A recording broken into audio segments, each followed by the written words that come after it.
Welcome to Distro Podcast. All right, everybody, we're here with another episode of the Distro Podcast. Distro Podcast is brought to you by Distro.io, the better zip recruiter. You can find and hire the best talent globally in just a matter of hours using Distro.io. Our guest today is Sashen. Steven is the CEO of Zero Shoes. You can look up zeroshoes.com, and that's XEROSHOES.com. And we're excited to get to know you today, Steven. A, thank you. B, I've changed my title. I am now the Chief Barefoot Officer. Even better. Which is fun. And yes, and if you accidentally go to ZERO Shoes, it'll still get to us because, magic. Perfect. Love it. Well, Steven, I think it's, one thing that I love doing in kicking off, these interviews is getting to know you as a person. What's your background? What's been, tell us about, your journey and getting to where you are today with Zero Shoes. Would love to hear it all. All right, I'll start at the beginning. When a mommy loves a daddy very much, then, now skipping ahead, I'm a serial entrepreneur. I've literally never had a job. I've never had a resume other than for things like acting. I started a software company back in 1992 that changed an entire industry. I've been an internet marketer since 1992 when I started the software company. And I once said to my dad, I was trying to hit him up for some cash to help me start something I was doing. And he said, "Why don't you just get a job?" I said, it wouldn't end well for anybody. So I have been lucky enough that the things that I find interesting, I've been able to make a living at. And by the way, before I forget, if anyone's watching, my sign is not just a public service announcement. It's something that I, let's say, liberated from the Duke University bookstore when I was there 42 years ago. So I tried to give it back to them. It didn't work. Anyway, I'm a former All-American gymnast. I'm a current Masters All-American sprinter. I've been an athlete my whole life. I've done a whole bunch of weird things. I hosted an internationally syndicated television show. I was doing research on cognitive aspects of motor skill acquisition when I was at Duke, and whether we have an innate sense of rhythm, even if we think we don't, and we do. I've taught everything from Zen archery to Tai Chi to yoga to running to gymnastics to, just a whole bunch of things. I was a successful real estate investor from, 99 till about 2006 when my last friend said they were getting into real estate, and I called my partner and said, "Start selling everything now." And that worked out okay. I could literally keep doing this forever because they didn't have Ritalin when I was a kid. So I've done a lot of things as an adult. Very cool. Love it. I think I need to dive in a little further on one of the first things you mentioned. What was the software that you created and built that made an impact? I think you said changed an industry. Yeah. So I have a master's degree in film from Columbia University. And while I was getting it, I was focusing on screenwriting, and the software that exists for formatting screenplays, for getting it out of your head into the format that you need to have it in to be accepted by a studio, was really arcane and made it hard for me to get things out of my head because things were getting in the way. And I used my cognitive psychology background, and I identified patterns in the movements if you were just typing, tab and enter basically. And what I invented is a rules-based, object-oriented, context-sensitive database that acted like a word processor. So it did all this complex formatting and pagination automatically on the fly with no macros or extra keystrokes. In fact, you got rid of a bunch of keystrokes. When I first showed it to people at a trade show, I know this sounds crazy, they literally would start crying when they used it, not because they were happy, but because the energy that they were used to expending, they didn't have to expend, and it just created this rush in their brains and bodies. I had a script typist from Universal Studios who called me one Monday saying, "I got to work on 5 scripts this weekend. Normally that would take me a month." I said, "Wow, so you're going to just, turn them in?" She goes, "No, I'm going to take a month off and not tell anybody." So I invented what became the industry standard word processing software for film and television writers. And in the 32 years since then, no one has been able to copy what we've done successfully. So now that said, one of my competitors did something really brilliantly evil, something I would have never thought of. They came up to our number one distributor and said, how much margin do we need to give you to never sell Sashen's product again? And the distributor had an answer. And so that kind of cut me out of the market. And at a time when I was trying to sell the company, and I found out the partners that were looking to buy it, one of the partners had been embezzling from the others. And so all those things conspired. And while the product hasn't died, the Academy of Motion Picture Arts and Sciences, people who give out the Oscars, they said they want me to bring it back, get some more market share so they can give me a technical achievement award. So I'm looking to see if I can do that, or I've actually since come up with another way of doing the same thing that's even more cool given how the universe has changed since I came up with that in 1992. So that's where we are. That's so cool. It's not common, especially in tech or software, for there to be a staple, IP or a staple product that lasts years, decades like that. Well, it's even crazier. If I showed you the DOS version of the program and showed you something as simple as the dialog box you see when you're opening or saving a file, you'd think it was like a graphical user interface, and you'd say, wow, well, of course, the way that works is normal. But it wasn't normal till 1998. And sadly, I had IP attorneys and judges say there was no way to protect your idea. If there were, you'd be the richest man in the world, because every software company since then would be using what you came up with, and they'd have to pay you at least a couple pennies per installation.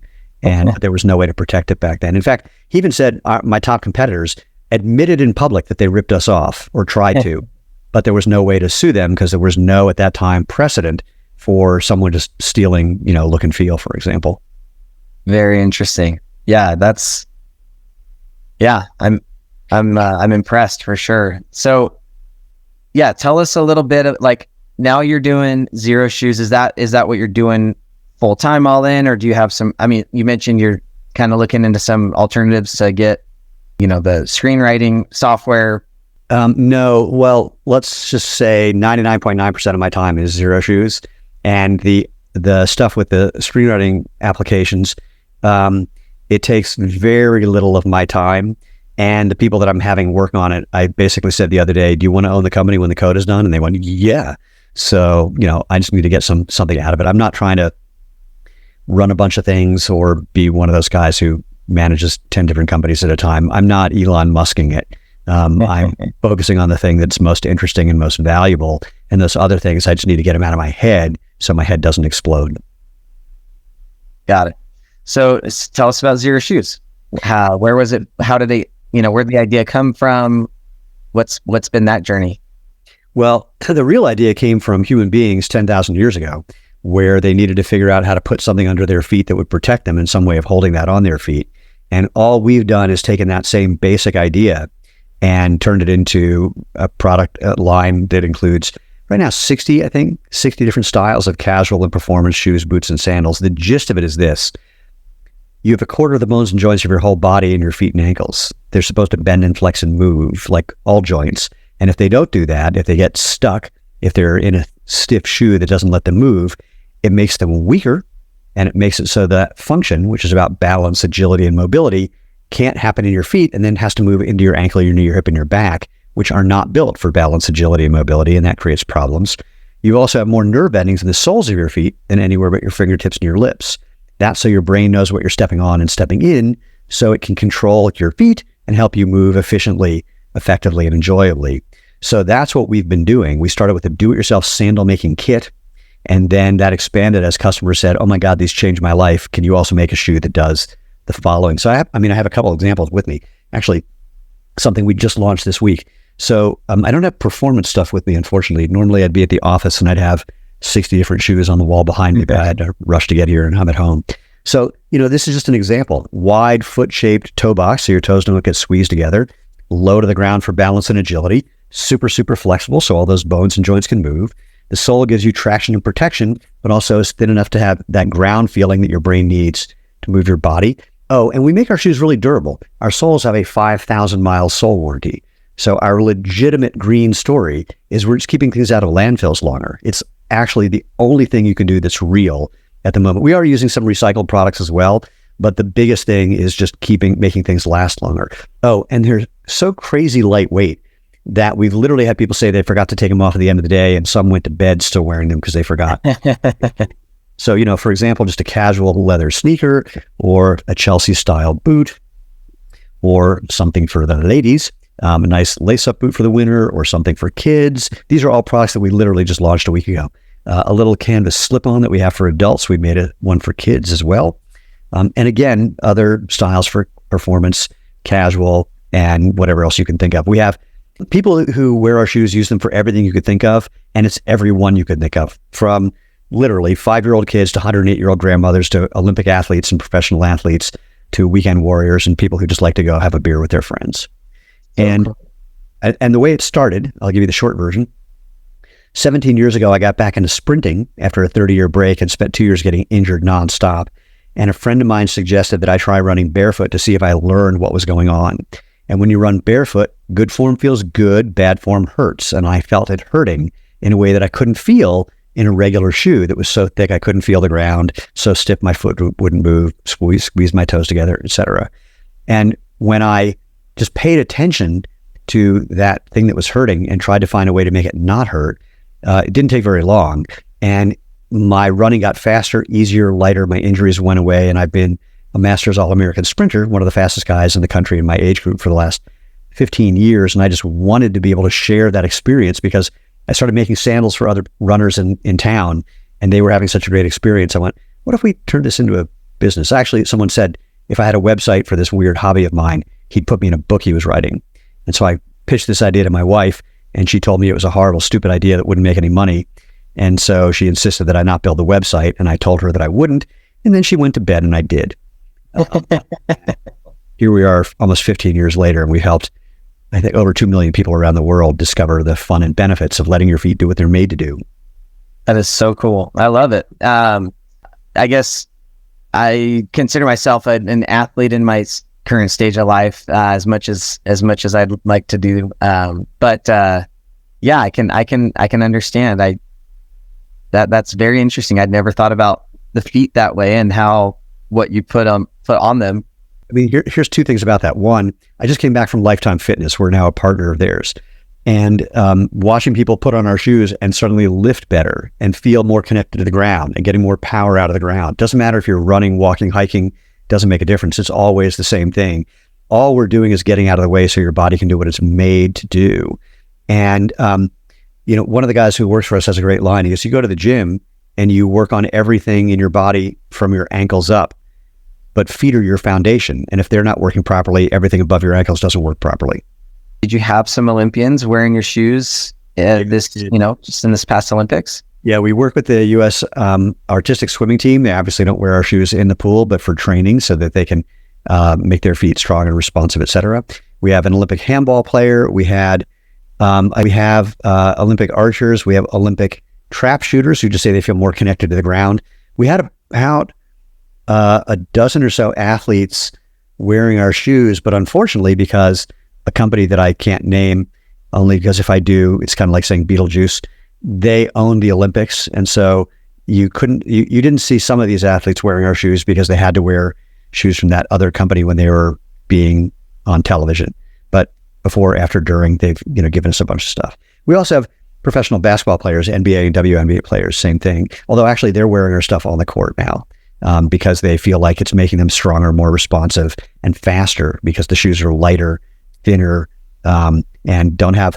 There's an irony about foam. People think that cushioning is important, but cushioning just sucks energy out of the system. You could jump longer on the floor than you could on a Tempur-Pedic mattress. Yeah, that makes sense. So tell us a little bit about the organization of Zero Shoes. How many team members do you guys have? What's your forecast look like, in the next year or two in terms of your growth and what you're trying to accomplish? I can answer the first part. I'm not legally allowed to answer the second because 2017, we did an equity crowdfunding raise. And so we're now an SEC reporting company.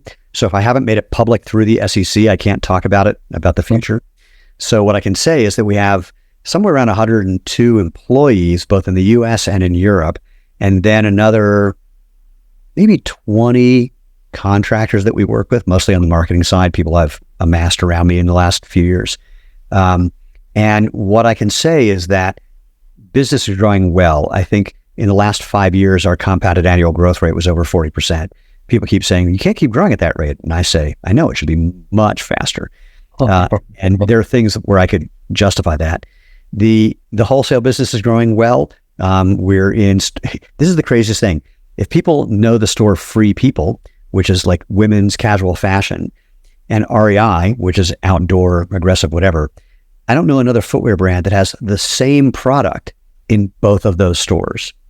So the wholesale side is growing nicely, even faster in Europe than the US, because in Europe, they never had an argument about whether natural movement and letting your feet do what they're made to do is good for you. Here, there's been an argument because the big shoe companies know that what they're doing is the opposite, and they know they're causing problems. Nike, even on their own website, published the results of a study proving that their shoes injure people at an extraordinarily high rate, and that different shoes injure people at different rates. And the shoe they made that injured people less, they made it more like ours. But they've only made, for 5 years, only one shoe with that new technology, which was getting rid of many protective features. Now they have two, but they don't promote them because they're promoting big, thick, padded motion control, arch support, et cetera, et cetera. And they can't tell two stories. So the short version, though, is because we've heard from our customers these life-changing stories, we're just trying to change the world. I know that sounds hyperbolic, but we're seeing it happen. And we're just trying to do what we can to accelerate that and help people have a better life. I mean, we're really a health and wellness company disguised as a footwear brand. There you go. That is impressive, no doubt. So kind of moving into the, one of the core topics that I like to cover.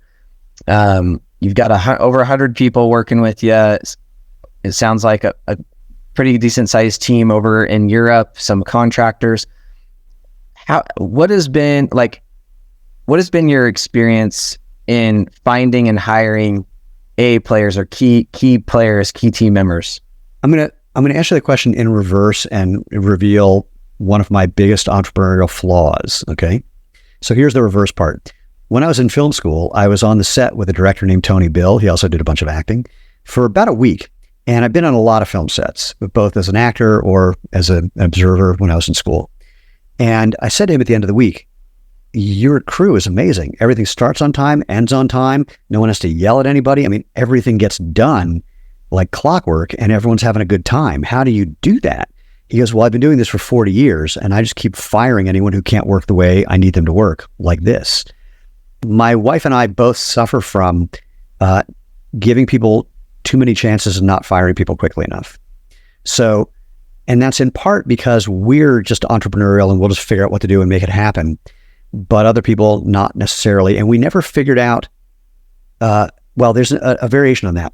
I work on the assumption that people will do a good job and they're not going to need coaching and teaching or very little of it, or they're good at learning.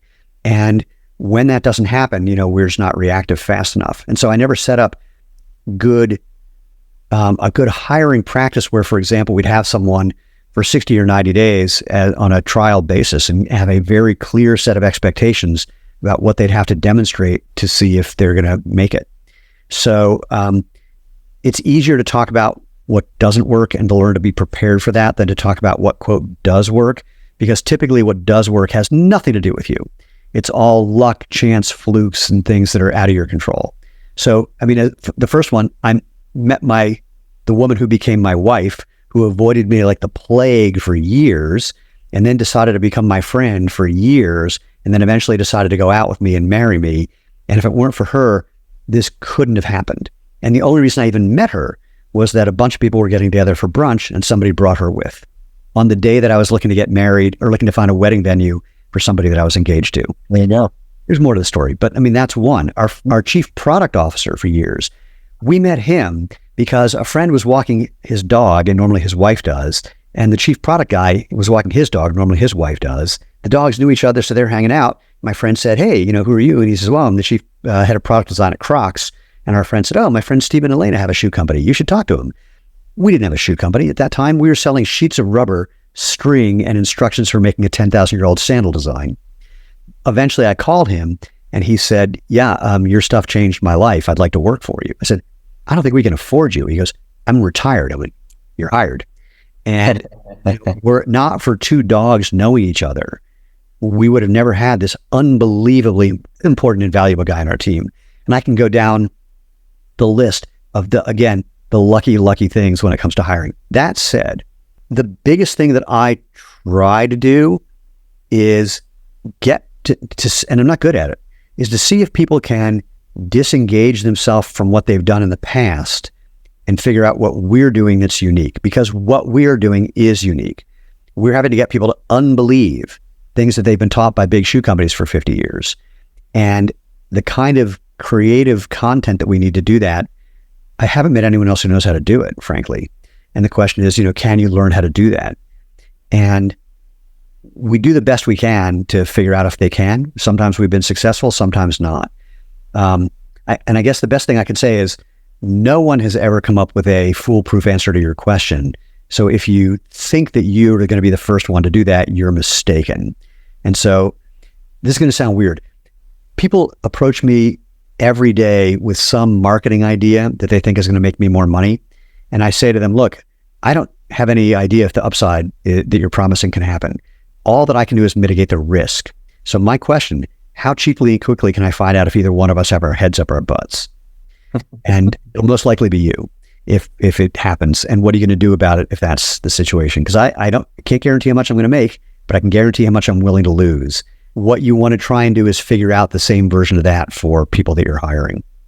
You're always gambling, right? Like when you hire a team member, you never 100% know unless you have known this person your entire life, and even then they think different. They have different things that they like, that they dislike, or that whatever. And so I think the key there is just like you said. There's a combination of luck and chance and all this, driven by what's the people that are like the founders or the people running a business. Like it's something that develops over time. It's created partially by intention and a lot by the way the cards fall. So here's one really quick. For certain jobs, especially when it comes to marketing or creative things, my ideal employee is someone who tried it on their own 2 or 3 times and it didn't work financially. So they have the skill set, but they no longer have the risk tolerance. And I also ask a weird question when we're interviewing people. I go, give me 3 reasons to not hire you, and they have to be legit reasons. And I said, for example, I'm not organized. If you need organization, I'm not your guy. I don't have an inside corporate voice. If it's a problem that I'm going to say something that's going to piss somebody off or offend someone, don't hire me because I'm going to do it. What's a third one? This is going to sound silly. This is going to sound like one of those fake things, but I have too many ideas. And people love to say, well, if you don't want to grow 100%, then I'm not the guy. It's like, no. My thing is that I overwhelm people with the number of things that I'm asking them to do. It's not good that I have, a bunch of ideas. And if someone can't give me 3 good reasons not to hire them, or sometimes I'll ask, why did your last relationship end? And then what was about your first? And you can find some interesting patterns about, how someone behaves there. Again, still a crapshoot, but hopefully, the odds are not in the casino's favor. There you go. Well, Steven, it's been great getting to know you. I wish we had more time. So maybe we need to do a follow-up episode or something, but been great getting to know you. Love what you're doing with Zero Shoes. Very interested in what you've done in the past with the software. But love the way you've put together your teams and kind of just, things work themselves out. Once again, Steven Sashen, Zero Shoes, zeroshoes.com. Brought to you by Distro.io. And let's go ahead and wrap up there.